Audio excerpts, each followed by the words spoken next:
Welcome back, everybody. It's time for the obligatory Nintendo Switch Hidden Gems video. I'm actually very excited about this. I absolutely adore the Nintendo Switch platform. I remember being very excited when it was announced. I could not wait to get my hands on it, and it did not disappoint. As a matter of fact, the Nintendo Switch kind of reignited my love for gaming. I had an Xbox One, I just didn't play it very much, and I would play games on Steam. But when the Nintendo Switch came out, man, I just fell in love with gaming all over again. And it's what led me to want to start collecting retro consoles again. That's why I started getting NES games, Genesis games, Atari games, PlayStation. All that was because the Nintendo Switch reminded me how awesome games are. It's like I had some kind of brain fuzz that made me forget for a little while. So here are 10 games for the console that I think are worth your time. Games that I find special or intriguing for one reason or another. I hope you enjoy the list, and without further ado, let's get into the first game, which is the one playing behind us.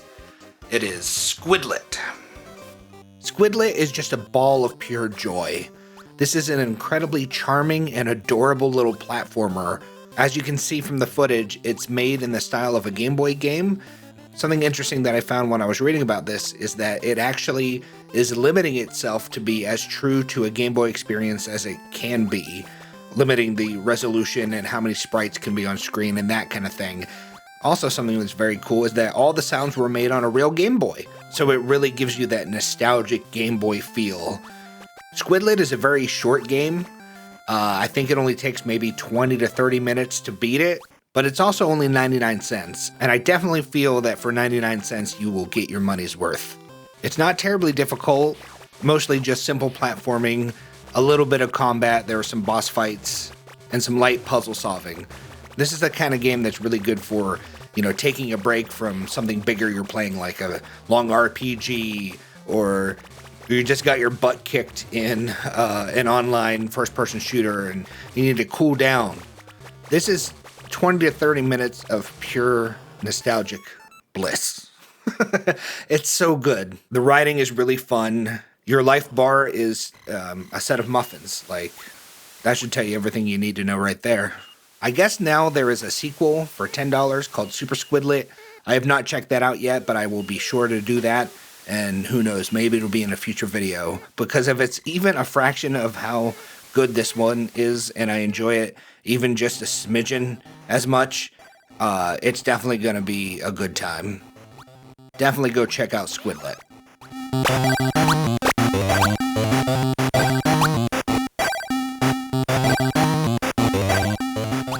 Up next, we have Blazing Beaks.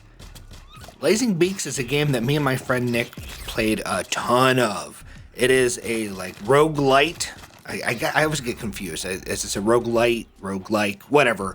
Roguelike light twin stick shooter, kind of in the same vein as Enter the Gungeon or something like that. The cool thing about this game that sets it apart from other games in the genre is this awesome risk versus reward mechanic it has, where you pick up these relics that have negative effects on you, like they'll make you move slower, they'll make you shoot slower, they'll make you take more damage, various things that hurt you at first, but the more of them that you pick up, the more bonuses you can get when you go to a store and you turn those items in to trade for things that have positive effects.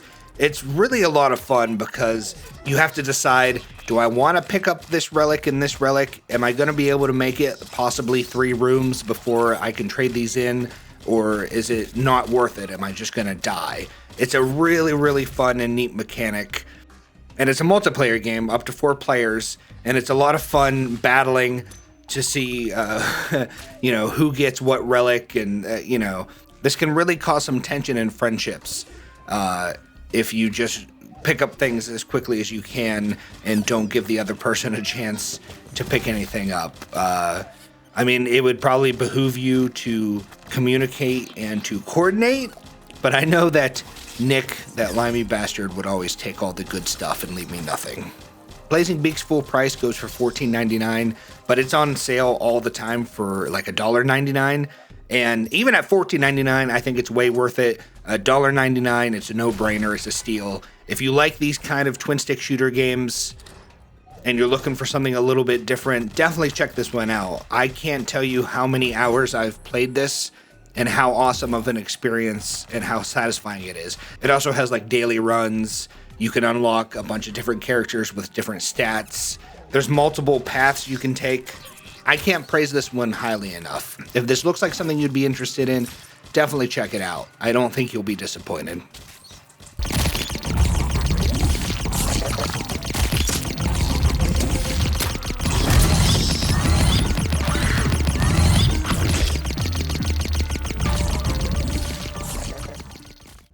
The next game we're going to look at is Dungeon Top.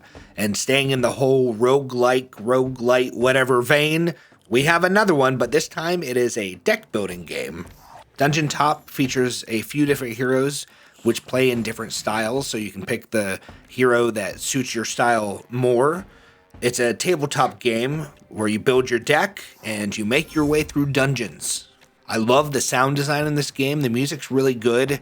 It really sets the atmosphere and it's really fitting. And the sound effects are really crunchy. I don't know how to really explain what I mean, but they just have some oomph that really puts you in the mindset of being in the heat of battle. It's really immersive, the sound design. I've played this game for many hours, and I keep coming back to it. If you like roguelike deck building games, then I don't think you can go wrong. This one, I think full price, it's $13.99. This is another one that goes on sale for $1.99 a lot. It's a Cubic Game release, so it goes on sale a good bit, and you'll find it very cheap during one of their many sales. This game features achievements and more than 800 cards to unlock. I really love this game, and if you're into this kind of thing, definitely check it out. If you're a little nervous, again, wait for that sale because this goes on sale all the time. It's a really good, fun experience.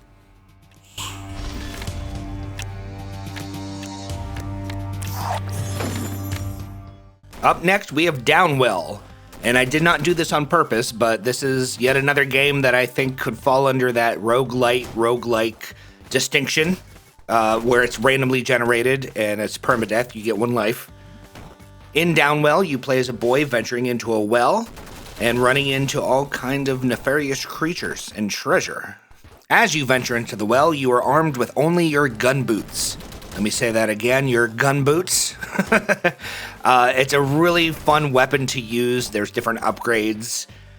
You can increase the number of shots you have, and there's only one button involved in the gameplay. Your jump and shooting with your boots is just the one button.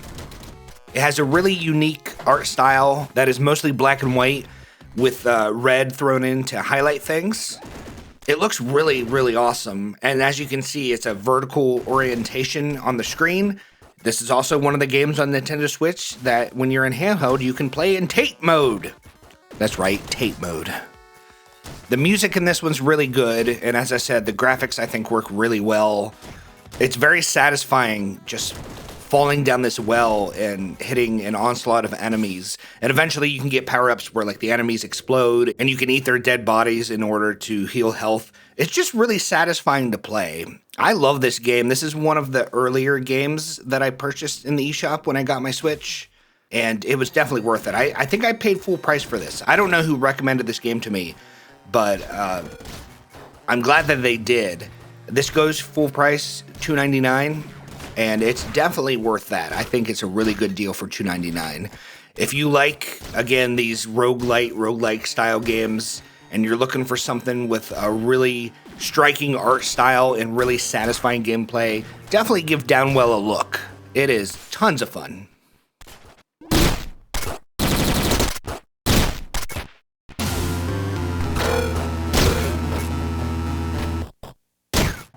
This next game is called Super Bit Blaster XL, and this is actually an improved iteration of a game that I covered in my Steam Dollar Menu series. I'll put a card up at the top. Go check that out if you're interested in Steam games. Well, the one I covered for Steam Dollar Menu was Bit Blaster XL, and this is the enhanced version of that game, Super Bit Blaster XL. Now, either playing Bit Blaster XL or Super Bit Blaster XL, I don't think you can really go wrong. They are very addictive, classic arcade style games that are easy to learn but hard to master.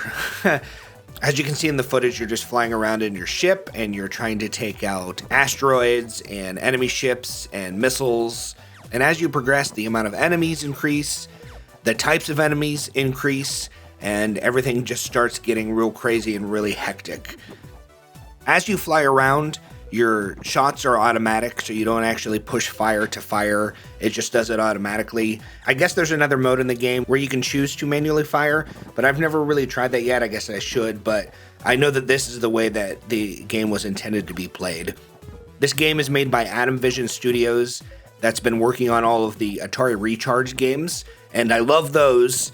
The reason I actually was interested in the Atari Recharge games is because I knew that it was the same guy that did Bit Blaster XL. He seems like a really cool, down-to-earth guy, and he really loves what he does. He's got a couple games on Switch. I'll probably cover one or two of those in future videos, but I definitely want to give my first shout out to Super Bit Blaster XL. It is a ton of fun. I love the art style. It is very good-looking pixel art. And the soundtrack is just full of bangers. It's just banger after banger. You unlock different ships in the game that have different stats, and each ship has its own music. And I listen to this music outside of playing the game. It's just really fun, upbeat, like electronic style music. Really, really fitting for the game. You collect a bunch of different kinds of weapons. They're all pretty fun to use. You even have like a lightsaber weapon that's not my favorite, but it is still satisfying just cutting through a bunch of enemies at once. If you like old style arcade games where it's about catching a high score and seeing how long you can last, I think it would be a shame if you didn't give Super Bit Blaster XL a try. It is really awesome old school action and a super good time. Check it out. It's $3.99, well worth it.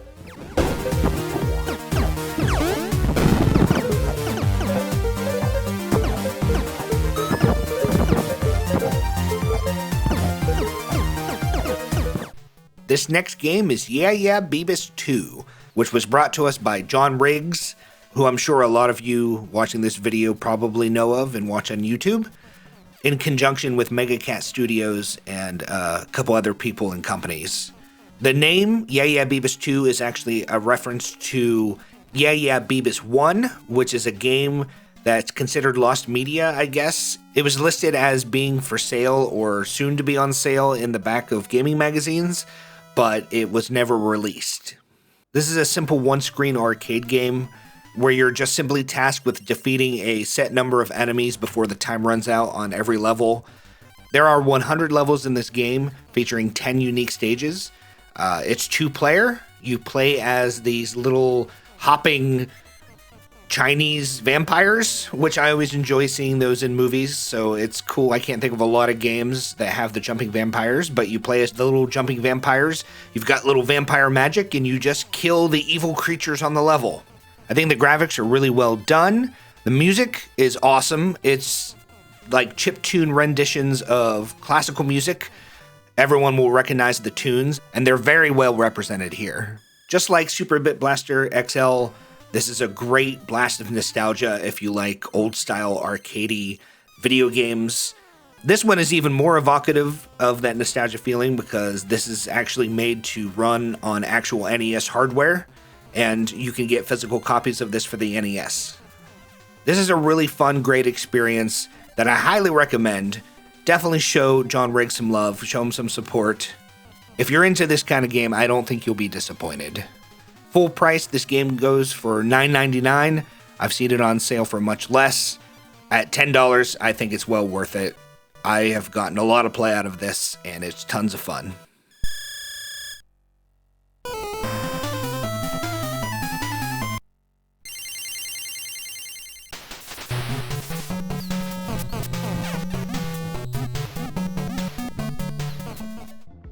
This game is called Membrane. Now, I actually got Membrane for 9 cents when that was still a thing on the eShop before Nintendo said, no, you're not allowed to sell things that cheap. I understand that people were abusing the system, selling their games for nothing, and then with all the sales allowing themselves to raise to the top of the sales charts. I get it, but it was really nice to be able to buy games all the time for like 9 cents. That was really cool. But regardless, I guess this game goes for $11.11 now, and it's definitely worth that even. It looks like another tactic they've used in the past is making this really expensive, like $250, and then marking it down to like $2.50 so they can get that big percentage. Whatever they can do to sell copies, because I think this is a really cool game. This is a puzzle game where you're given like a gun that makes these little red blocks, and you use that to traverse the stages. You can also switch your gun to remove the blocks. And this game is pretty much, you enter a room and you try to figure out a way to get to the exit. It's as simple as that. And you use your little block gun in conjunction with the gravity and physics and inertia, and you figure out how to get out of these rooms. It's really a lot of fun. There's no like one way to solve a room. It's you use the tools at your disposal and the environment to figure out how to get out. It's really satisfying. It is very frustrating when you're as dumb as me, because sometimes these rooms can take a really, really long time to solve. But I loved my time with it. It was really cool finding out ways to get out, especially since a lot of times the ways that I figure out, I'm sure is not what was intended. It's just the way my brain works. But hey, whatever works. That's my favorite part about this game is, yeah, you're given those tools and solve it. You know, it's really fun. And like I said, it's very satisfying when after, you know, you're trying for several minutes to figure out how to get to the exit, and finally there's that aha moment and you're successful. It's a really good feeling. I really like the art style here. The levels are presented like you're moving through a body, so you've got like the ear, the brain, so on and so forth. It's got very abstract elements, the art style, and the music is very atmospheric, really suiting for the gameplay. Membrane is a really sweet game that I think will appeal to people who like this kind of puzzle game. I think it's crazy that I got such a good game at one time for 9 cents, but like I said, I would gladly pay $11 for it now. Check it out.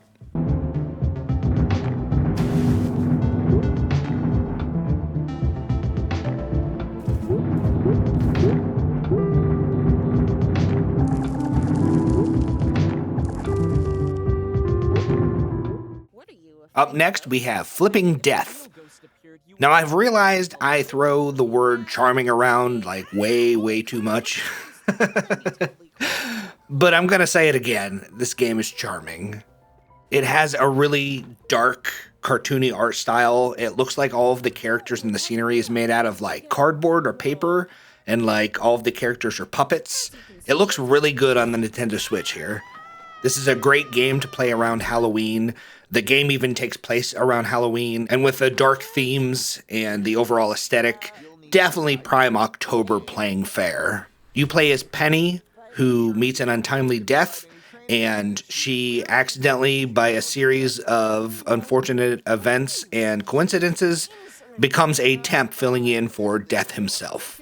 The writing in this is so good. So one thing I like about this game is when you're loading into a stage, there's narration that's telling you about the next part of the story or giving you some insight into the characters. And once the game is finished loading, you can skip the rest of it. But this is one of those games where I never skip it. I want to hear everything the narrator has to say because it's really sarcastic, sardonic, and just a really good sense of humor in the writing in this game. All of the writing's very good. It's all voice acted. The voice acting is phenomenal. So this is a puzzle platformer, I guess, where in your role as Death, you help people with different problems they have in order to help them pass on to the other side. And while doing this, you even uncover some mystery surrounding your death. The platforming elements involve you collecting these little tiny spirits in order to possess people. You have a scythe that you can throw and hit on platforms and then transport up to your scythe, and that's pretty fun to do. But most of this game revolves around the puzzle solving, figuring out who to possess and what to do with them once they are possessed. This game kept a huge smile on my face the entire time I played it. Like, I can't recommend this enough. It's kind of like Tim Burton meets Monty Python, almost. And if that's something that sounds appealing to you, then the humor in this game will really land. I'm really happy that I discovered this. Full price, this goes for $19.99. I see it on sale all the time for $1.99. Full price, I think it's a great deal. $1.99, it's a no-brainer. If you like puzzle platformers and games that have a very self-aware, charming, there's that word again, charming sense of humor, you owe it to yourself to give this game a try. This is fun. Mankind, I will have to kill you with my mouth. Get in my mouth.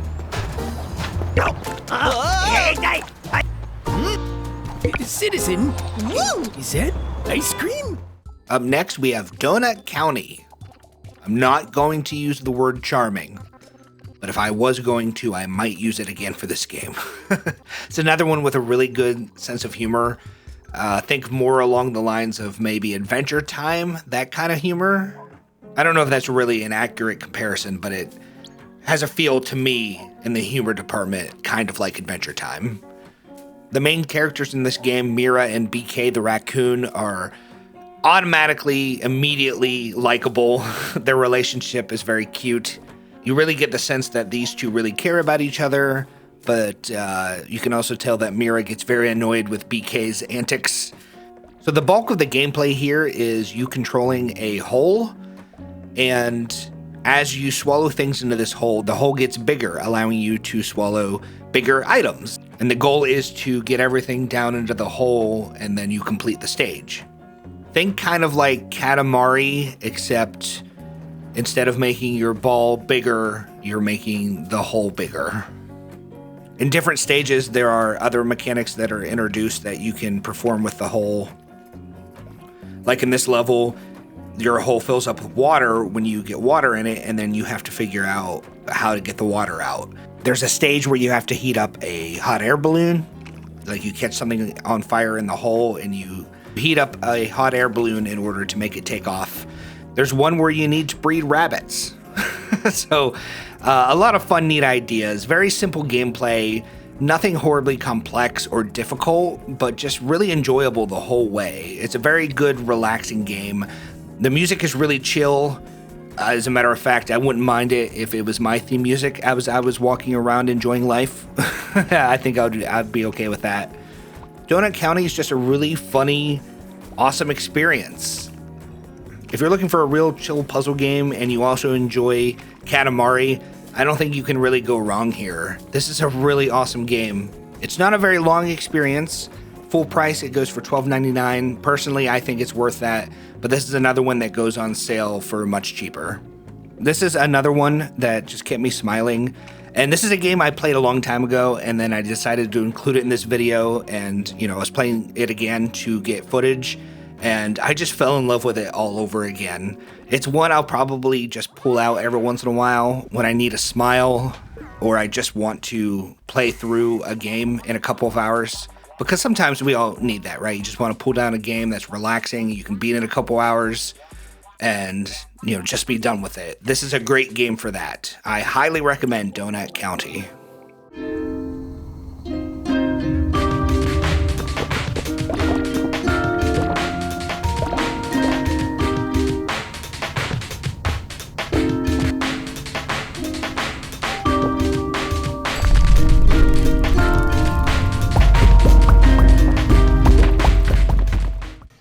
And the last game we're going to take a look at today is Anthill. Anthill comes to us from the company Image and Form, who brought us the SteamWorld games. SteamWorld Dig 1 and 2 are two of my favorite games on the Switch. This is an earlier game in their catalog, and it is a real-time strategy where you take control of ants. Now, just so you know, this game is handheld only. You can't play this on the television. You have to be able to use touch controls. It won't even let you start the game if you're docked. But I have no problem with that. I can't imagine trying to control this with a controller. It probably would diminish the fun a great deal because the touch controls work so well and they're so intuitive. But yeah, this is a real-time strategy where you are trying to protect your anthill. There are different enemy invading bugs. There's ladybugs that'll eat your food and big giant... The first time you see these giant bugs, let me tell you, that are trying to kill you, it is very stressful. Like, this game... this game, for as cutesy as it is, it really gets intense, and I really appreciated that. As anyone will know who likes real-time strategy games, they get really intense, and I think that's part of the reason that we play these games. One of the things that appealed to me about this game is that I love real-time strategies, but I don't really get to play them very often, or I just don't find the time to play them.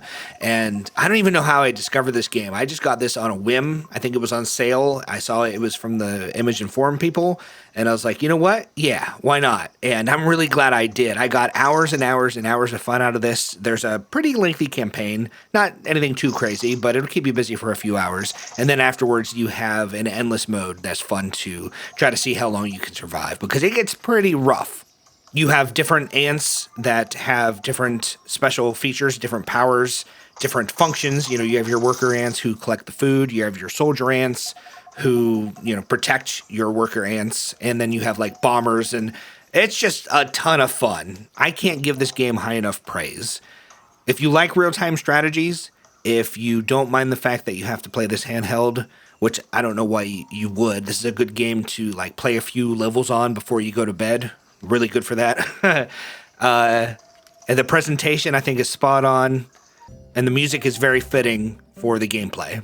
For fans of strategy games, and for people who are fans of the SteamWorld series and want to see where Image and Form came from, I definitely recommend this. Check out Anthill for the Nintendo Switch. A hidden gem.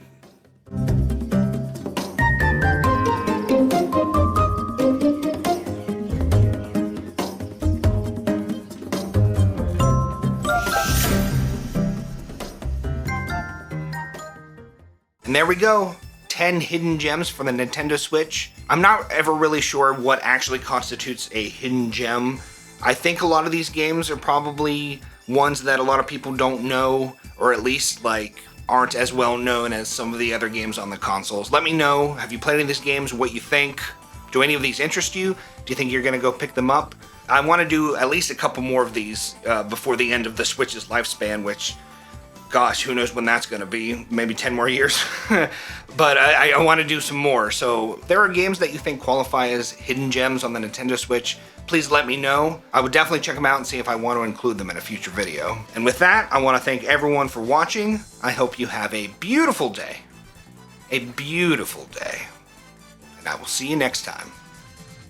Bye.